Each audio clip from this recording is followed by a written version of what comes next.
Hey class, and welcome to week 5. This week we're going to explore Excel chapter 4. The learning objectives for this chapter are to create and format an Excel table. We're going to apply some conditional formatting.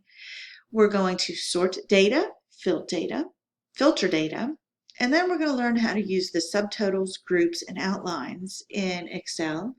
We're going to learn how to import some data, export some data, and then our absolute most favorite thing in the whole wide world is formatting pivot tables.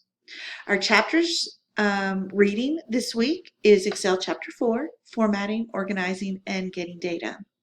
Our homework, which has been the same for pretty much the last couple weeks, is going to consist of either doing the pre-test, lessons, and post-test.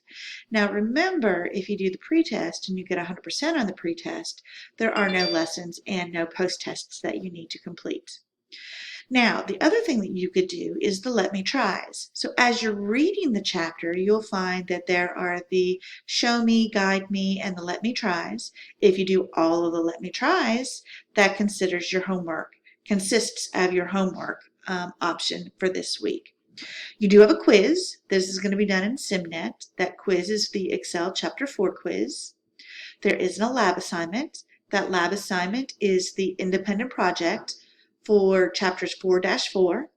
And then there's also the bonus opportunity, which is the guided project. It's a great idea to do the guided project before you do the independent project. And the great thing is that you get the bonus points for it.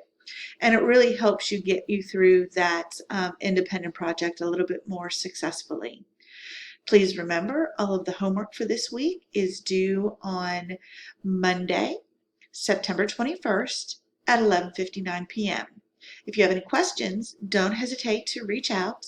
I look forward to anything that you want to throw my way. Questions, comments, concerns, aggravations, frustrations.